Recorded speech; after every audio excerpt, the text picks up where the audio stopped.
रे बाप, अरे बाप रे बाप, कौन गला गला तो मुआ दिल बाप, इसे मुदाई तक हमरा कपार ऊपर से तोड़ लगा साला, इसमें को तक लिफ्ट के चक्कर में साला बर्बाद हो गई हम दोनों बाबू रे बाप, अरे बाप, सब अरे बाप रे बाप, कूड़ा मार दी साला साला, कभी लिफ्ट लगा हुआ रे बाबू रे बाबू रे बाबू, अरे बाप रे, अरे बाप भागे दे,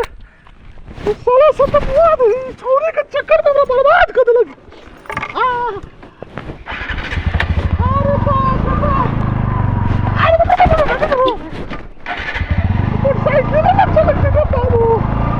भोसरे के कहली कि जल्दी से पहुँच, तो हम कितनी आबत हनी, तू पहुँच पहला फुलबाड़ी में, तो हम 3.5 घंटा में चल आए, यहाँ तो साले 4.5 घंटा हो गए, अभी तक लोग को पता नहीं थे, भोसरो एहने पा साला टाइम पर हमने के कह दिया आवे लगी, आ खुदे ना आई, आ नाम लगाई हमनिए के कितनी ना ते टाइम पर ना आवे लगी, कितनी के चाले हुए हो,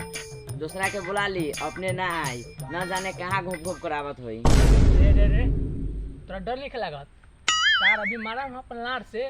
पूरा मुंह के नक्शा चेंज हो जाए, ओकरा बारे में कुछ गलत बोलबू न करिए।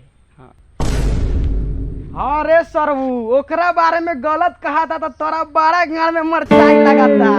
हम बुझाता नहीं न तोरा ओकरा बीच में का चलता, भोसरो कहीं के आबे दे पहला ओकरा, तब रंडी से पूछम कि मामला का है,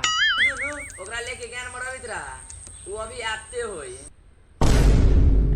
हाँ तो ऊ आके कहती हमरा के मिठाई खिया दी, जैसे बोला तारे सरबू कहीं के, हाँ देखा आ गई आई, तो पहला सरबू सबसे पहला हमरे के गाड़ मारी, देखियो।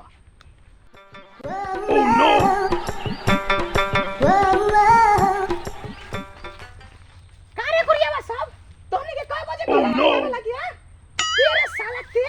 मारम ने ऐसा मार के गाड़ पर के छोटा को दौड़ जाए, तू सरबू हम कहले रहली तोहनी सबके कि तोहनी 3:30 बजे आवेला, ई कितना बजे 4:30 बजे ता हमरे कहता कि तोहनी के लेट आवे तू आई, आ गइल चुड़ैल के नानी, बोला था ऐसे बा कि सारा गलती हमनिए के बा। अरे गुड़िया वाले ते नीचे उतर, अपने बाप के घर पर चढ़ल छे, और गोली आज के कहां के प्लान है, कहां लूटे के बा, केकरा लूटे के बा, हमरा जल्दी बतलावा, ऐसे मत ताको, जल्दी जल्दी चलो, अपना काम पर मिशन पूरा करे के बा। इहो भोसरी साबित करिए देलक, अब ते खाली लूट पाट पर रहेला, प्यार हम कोनो चीजे ना बा एकरा में। देखा तारे भोसरी अब ते बरसे ना, ओह नो, ना कि साले कहे के कुछ पूछ ली हाल खबर केहन बा कह के, सीधे लागत है बस प्लान, अब प्लान कहोगे नहीं के, बस ये अपना पिपरा भीतर के बाजार के प्लान है, वही में है एगो मोट झोट आदमी रोज के गुजरे लागी, सुनले बानी कि तंगा मालदार पार्टी है, ओकरे पाए हाथ फेरे के बा, तो ऐसे कर ना,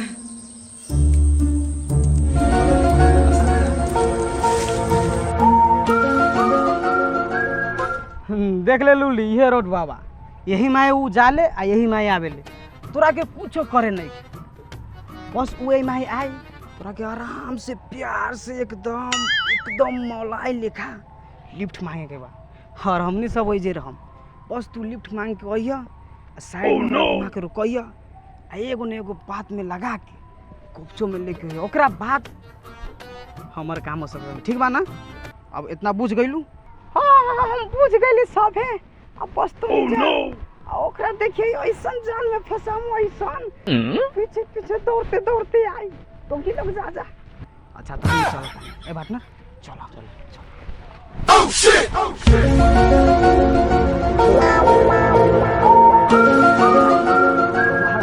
ये लगा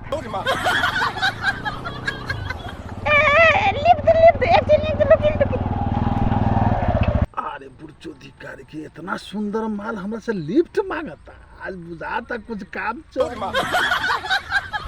हमरा के लिफ्ट चाहिए, तुम का दर बस इतने दूर लिफ्ट चाहिए, हाँ। कहवा जाए के कहो नहीं खे जाए के, हमारे को संगतिया यहाँ रुकल बा, यहाँ तक ले छोड़ना, ए बैठा ना तो हम छोड़ दो, हमर कामे हुए बात। अच्छा सही है, हाँ चल चल चल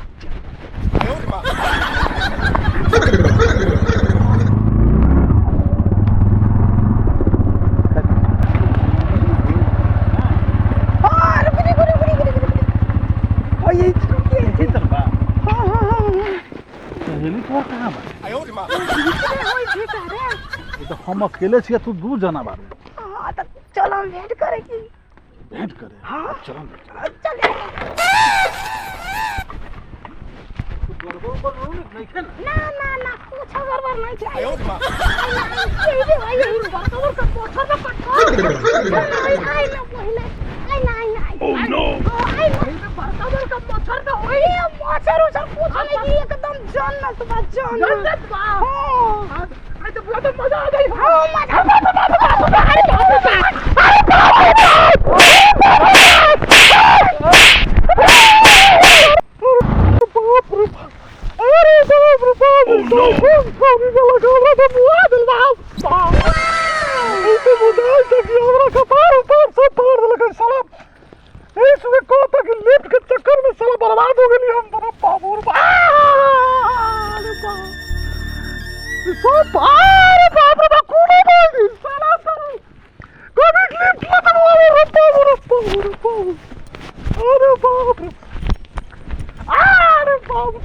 साला सब तो बुआ छोरी के चक्कर में